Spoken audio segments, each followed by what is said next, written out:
யோவான் சுவிசேஷம் 6வது அதிகாரம் 37ஆம் வசனம். பிதாவானவர் எனக்கு கொடுக்கிற யாவும் என்னிடத்தில் வரும், என்னிடத்தில் வருகிறவனை நான் புறம்பே தள்ளுவதில்லை. கிறிஸ்து இயேசுவில் இருந்த சிந்தை நம்மிலும் இருக்கட்டும் என்கிற தலைப்பின் கீழாய் 40 நாள் தியானம் பண்ணி ஜெபிக்கிறோம். இன்றைக்கு 28வது நாள். இயேசு கிறிஸ்து புறம் தள்ளாதவராக இருந்தார். ஆம், இயேசு கிறிஸ்து புறம் தள்ளாதவராக இருந்தார். ஏனென்றால் பிதாவாகிய தேவன் எதை கொடுத்தாலும் இயேசு அதை ஏற்றுக்கொண்டவராக இருந்தார். இன்றைக்கு நீங்களும் நானும் ஆண்டவர் நமக்கு எதை கொடுத்திருந்தாலும் அதை ஏற்றுக்கொள்ளுகிற மனப்பக்குவத்தோடு நாம் செயல்பட வேண்டும். இயேசு கிறிஸ்துவினிடத்திலே எத்தனையோ பேர்கள் வந்தார்கள் சுகம் பெறும்படி. குருடர்கள் வந்தார்கள், குஷ்டரோகிகள் வந்தார்கள், பாவத்தோடு வந்தார்கள். அத்தனை பேரையும் அவர் புறம் தள்ளவில்லை. எளியவர்களோடு பயணம் செய்தார்.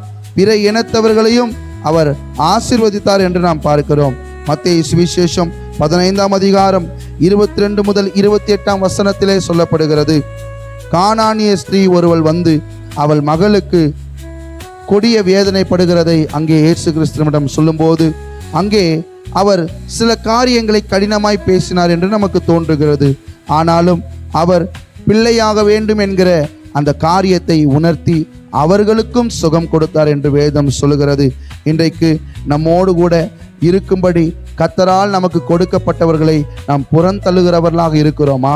நமக்கு கொடுத்த பிள்ளைகள், நமக்கு கொடுத்த கணவன் அல்லது நமக்கு கொடுத்த மனைவி, நமக்கு கொடுக்கப்பட்ட உறவுகள், வேலைகள், வாய்ப்புகளை நாம் புறம் தள்ளுகிறவர்களாக இருக்கிறோம். எத்தனையோ பேர் புறம் தள்ளுகிறவர்களாக இருக்கிறார்கள். கர்ப்பத்தின் கனி கர்த்தரால் வரும் சுதந்திரம், அதை அலட்சியம் பண்ணினதனால் நிறைய பேருக்கு இன்றைக்கு குழந்தை இல்லாமல் இருக்கிறார்கள். இன்றைக்கு ஆண்டவர் இயேசுவில் இருந்த சிந்தை நம்மிலும் இருக்கட்டும். கர்த்தர் இயேசு ஒருவரையும் எதையும் அவர் புறம் தள்ளவில்லை, வேண்டாம் என்று சொல்லவில்லை, அற்பமாக நினைக்கவில்லை. ஏனென்றால் அவர் பிதாவின் சித்தத்தை செய்யவே வந்தார். இந்த நாளிலே நமக்கு கொடுக்கப்பட்ட உறவுகளை நாம் பரலோகத்திற்கு கொண்டு செல்ல வேண்டும்.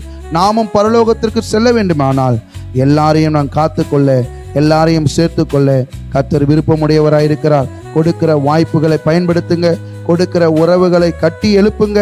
ஆமென். தேவனுக்காக ஊழியம் செய்வோம். தேவன் ஆசீர்வதிப்பார், பரலோகம் சேர்ப்பார். God bless you.